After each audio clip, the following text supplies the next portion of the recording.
Welcome to my channel guys. Gagawa ako ngayon ng tutorial kung paano magawa ng formulas sa TWP or yung total weighted points, yung sa WM or weighted mean, yung sa AE or adjectival equivalent, sa AWM or average weighted mean, at saka yung sa rank or ranking. Okay, first dito tayo sa unang cell natin. So i-type natin ang 1. Dito ituturo natin kung paano mag-encode ng 2 lines sa isang cell lang ng isang Excel. Okay. So i-type natin designing the Excel.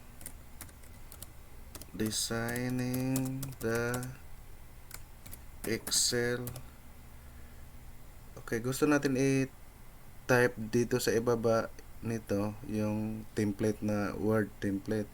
So ang gawin natin ay i-press natin ang Alt key plus Enter. Okay, ang ginawa natin is nag-press tayo sa Alt tapos Enter. Okay, pwede na natin i-type dyan yung template. Period. Dito naman sa number 2,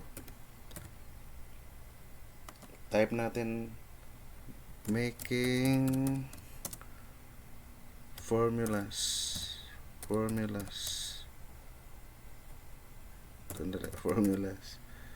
Capital natin ang M. Making formulas.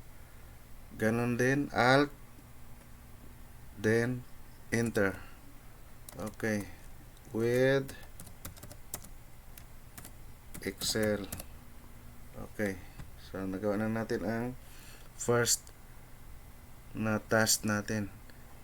Itong AP natin, itong 6, kung nakapapansin nyo, hindi siya nakalagay sa gitna. Tulad nitong sa 70, nasa ano talaga siya, nasa gitna. So gawin natin sa 6, ilipat natin ito sa center. I-click natin dyan, i-right click natin, tapos i-click natin ang format, tapos i-click natin ang alignment. Ito, i-click natin itong arrow up. Ito, piliin natin ang center, tapos okay. So yung 6 nasa center na siya, di ba? So sa 5, 4, 3, 2, 1, ganun lang din ang gagawin para ilagay natin sila sa center. Okay, so dito na tayo magawa tayo ng formula sa TWP at saka WM. So kanina ginawa ko na ito. Ulitin natin kung tama ba ito. So i-delete natin yan. Okay, dito tayo sa TWP or yung total weighted points. So equals sum, yan ang formula, tapos open parenthesis, itong 70 times 6 i-multiply natin. So 70, yung multiplication symbol gagawin natin, ang gamitin natin ay yung asterisk. Okay, yan, 70 times 6 close parenthesis plus open parenthesis, ito naman i-multiply natin, 20 times 5, 20 asterisk 5 close parenthesis plus open parenthesis, ito naman 4 times 4, so 4 asterisk 4 close parenthesis plus open parenthesis, ito naman 5 times 3, 5 asterisk 3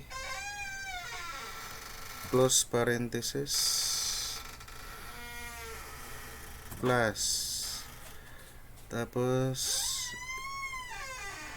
na tayo sa 3, ito naman 0 times 2 open parenthesis 0 asterisk 2 close parenthesis plus open parenthesis 0 asterisk 1 close parenthesis. Yan, kailangan kumpleto lahat yung mga close and open parenthesis, dapat hindi makalimutan. Pagkatapos nan, i-click natin ang enter sa ating laptop. Enter. Okay, nandiyan na ang 551. Kung i-click natin dito, so naka-formula na siya. Ngayon maggawa tayo ng formula sa weighted mean. Okay, equals sum open parenthesis. Ngayon yung TWP natin, ito, click natin yan. Yan, tapos divided by ano natin, itong sa N1 natin, yung 119.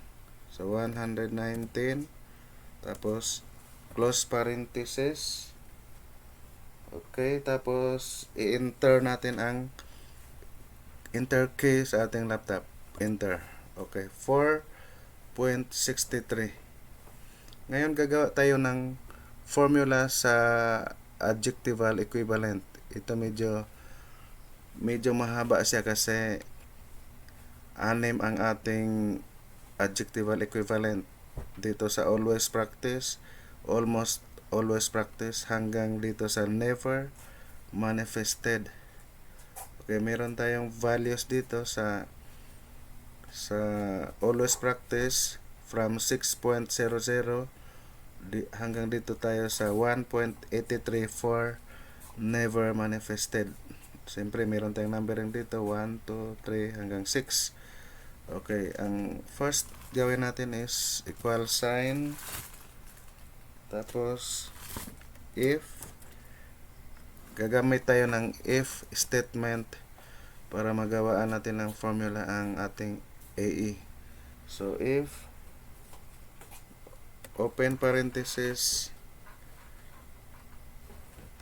ngayon i-type natin yung ano natin, itong WM kasi natin nasa ano siya, nasa row I, ito letter I 11, so nasa I11. So i-type natin dito I11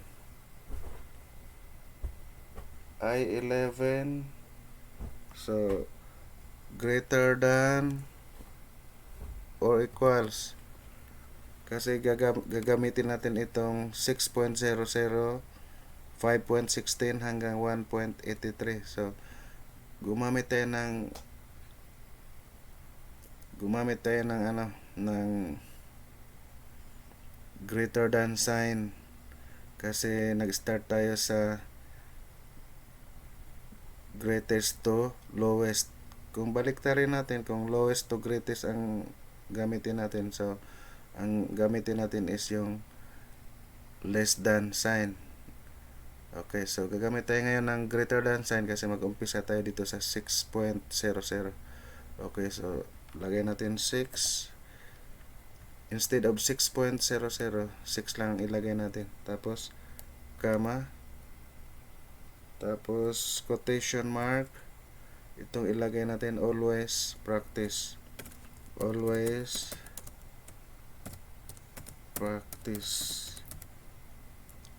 tapos quotation mark, tapos comma, tapos if ulit, open parenthesis, i-type natin ulit yung I11 ulit, yung data natin nandito sa I, tapos yung row is nasa 11, kaya I11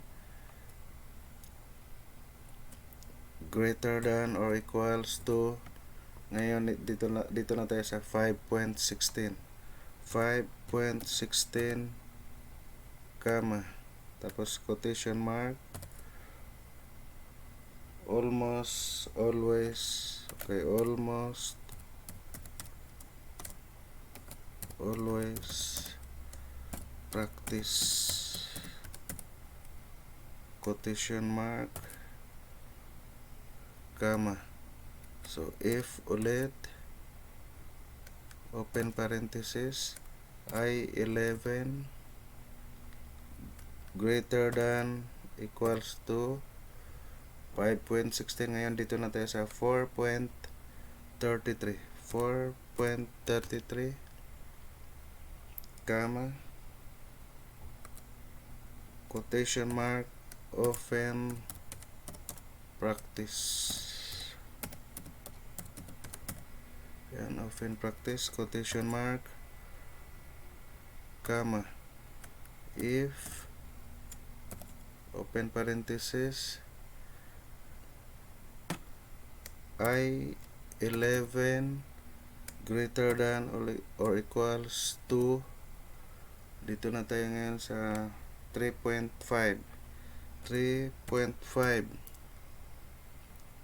comma 3.5 comma quotation mark, sometimes manifested,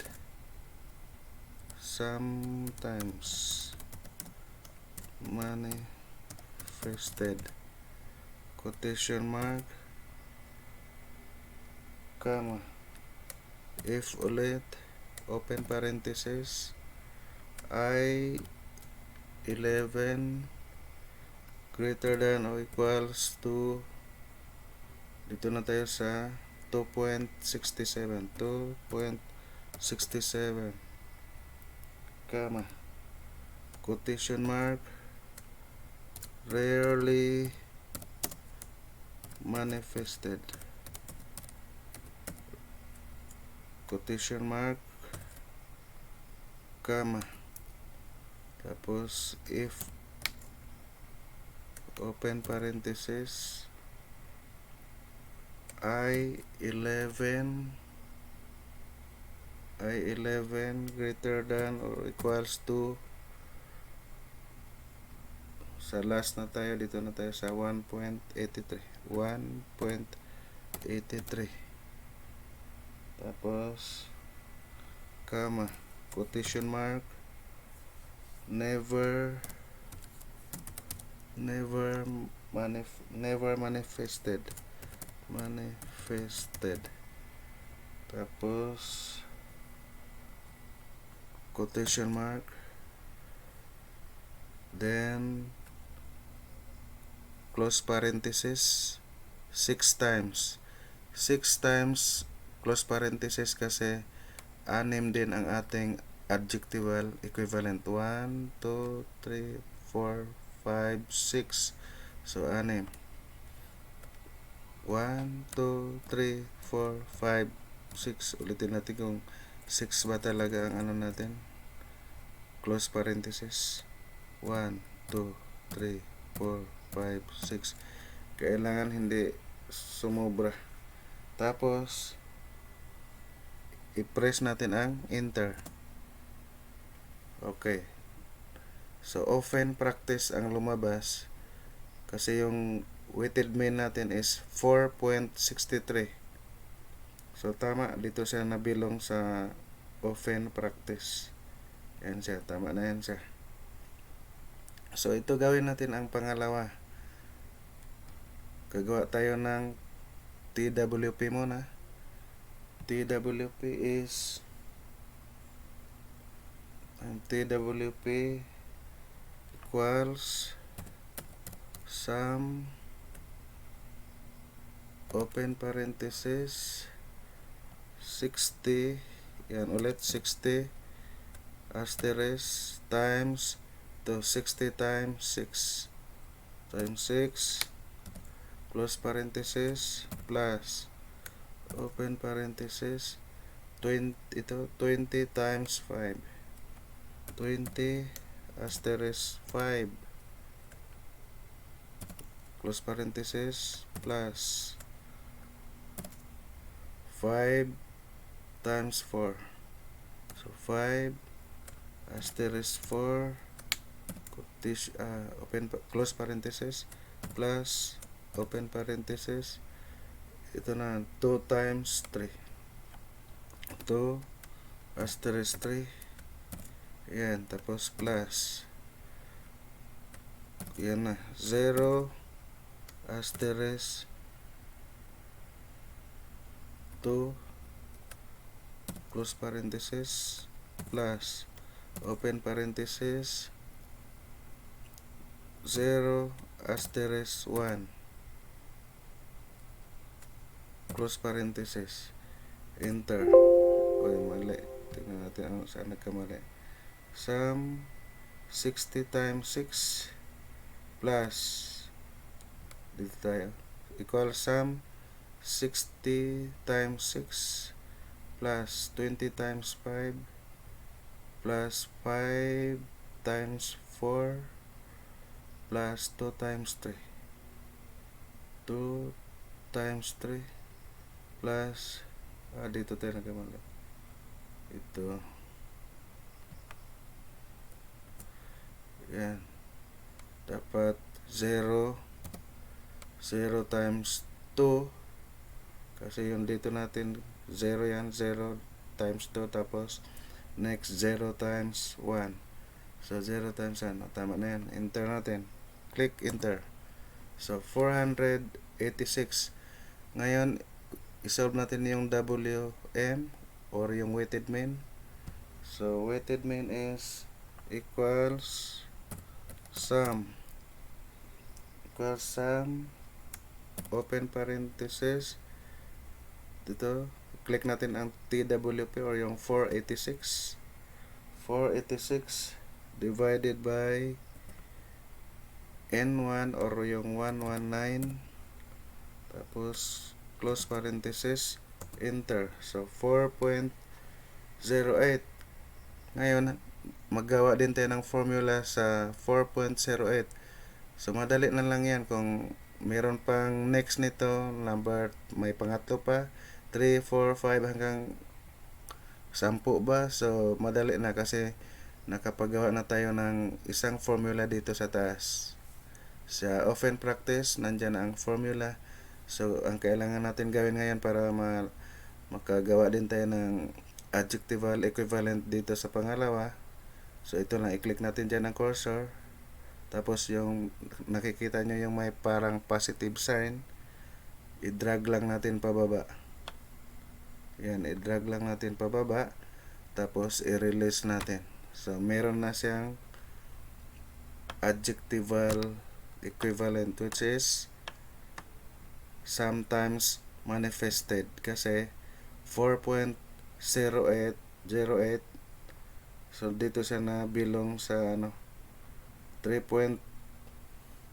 sometimes manifested, dito siya nabilong kasi hindi siya umabot sa level dito sa open practice, which is 4.33 na yan. So ibig sabihin below sa 4.33 hanggang 3.5 nabilong yan sa sometimes manifested. Okay, so dito naman tayo sa N2 natin. Dito ang N2 natin is 584. So isolve naman natin ngayon ang TWP natin dito. So TWP is equals sum open parenthesis, ito 200 times 6, 200 asterisk 6 close parenthesis plus open parenthesis, ito naman 100 times 5, 100 asterisk 5 close parenthesis plus ito 23 times 4, open parenthesis 23 asterisk 4 tapos close parenthesis plus open parenthesis 0 times 3, 0 asterisk 3 close parenthesis plus plus open parenthesis 0 times, dito na tayo sa sa 2, 0 times 2, 0 times 2 close parenthesis, plus, open parenthesis, 0 times 1. 0 times 1. Yan. Close parenthesis, tapos enter. So, 1,792 ang ating TWP. Ang weighted mean natin equals sum, open parenthesis, TWP itong 1,792 or yung Q11 dito, Q11 divided by sa N2 is 584. Close parenthesis, enter. So 3.07. So gagawa naman tayo ng adjectival equivalent dito sa ano. So para madali na lang yan, ito i-click na lang natin yan, copy natin kasi matagal na yan, ang haba pa naman ng formula. Yan, ang lumabas is rarely manifested.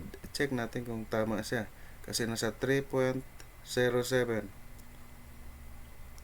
So rarely manifested 3.07, tama no?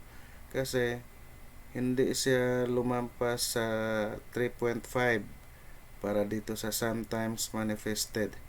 So rarely manifested kasi nasa ano lang siya, 3.07. Okay, yung average weighted mean natin, ang formula natin is equals sum, open parenthesis, I11. Ito naman ano natin, itong I11 or yung 463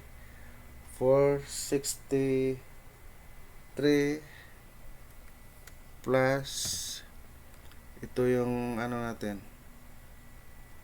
3.07 or yung R11, tapos close parenthesis. So i-divide natin siya, divided by 2. So yan ang formula natin, tapos click enter. So 3.8494. So ganun din, para mabilis na tayo, i-copy paste lang natin ito. Yan, right click, paste. So i-check din natin kung tama siya, kung nabilong ba talaga siya sa sometimes manifested. So 3.84. So ano yun, 3.84 dito daw siya sometimes manifested. So 3.50, hindi naman siya umabot sa 4.33, which is belongs to often practice. So sometimes manifested 3.84. So tama na siya. Okay, tama na yan. So dito tayo sa rank ngayon, yung last na ano natin, last na tutorial natin sa pagkuha ng formula. Yung dito sa ibaba, dito sa ano, alam nyo naman kung paano, kung ano yung ginawa natin dito sa itaas, ganun din ang gagawin natin na steps dito. Okay, so dito na lang, hanggang dito lang tayo sa R ngayon, sa ranking. So click natin dyan ang cursor natin. So equals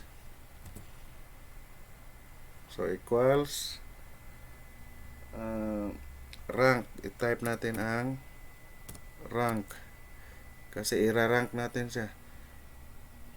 Point AVG. Ayan, rank point AVG. Tapos open parenthesis, i-type natin itong ano natin, T11 ito kasi ito ang irarank natin, yung nasa average weighted mean natin. So open parenthesis, tapos nasa T11, ito letter T, yung ano natin nasa row 11 tayo, yan 11. So T11 comma, i-type natin ulit yung T11 colon T12. T12 kasi dalawa lang ang ginawa ko dito. Ito yung T12 natin, itong blanco pa. So 12 dito. So kung may ano pa dito, ibang datas pa dito sa ibaba, hanggang ano pa dito sa baba, pwede T13, T14, T15 ba, or depende na kung ilan ang nadagdag natin na cells dito sa ibaba. So hanggang dito lang tayo sa pangalawa, T12 lang tayo. Tapos close parenthesis. Tapos kailangan natin yung i-convert natin into dollar sign. So i-press natin ang F4 sa ating keyboard. So F4, i-press ko ang F4. Yan, tapos may nakikita nyo may dollar sign na siya. After nag-click tayo ng F4, tapos enter. I-click natin ang enter. Yan, rank 1 siya. Rank 1 siya kasi wala siyang kasali, wala siyang kasama. So rank 1. Kung lagyan natin dito ng halimbawa lagyan natin ng 4.9. Yan, 4.9. Tingnan natin kung magpalit ba siya. Tingnan mo. Rank 2 na siya kasi ito ang rank 1 natin ngayon. Kung palitan natin ito ngayon ng mababa pa sa 3.84, lagyan natin ng 3.5 lang siya. So ang magkalaban ngayon itong 3.84 at saka 3.5. So kung titingnan natin, talagang rank 1 ang 3.84. So i-click natin dito kung talagang magpalit yung 2 na yan into number 1. Kaya nagpalit siya. So ibig sabihin, tama na ang ating ginawang formula. So sana may marami kayong natutunan.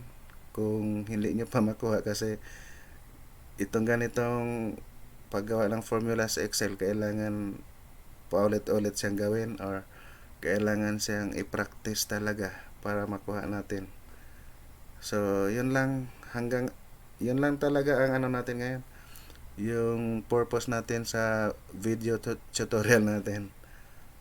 Okay, maraming salamat po. Sana mag-subscribe kayo at mag-share sa inyong mga kaibigan para mas lalo nating matulungan ang munting vlogger natin. Okay, salamat po. Bye-bye.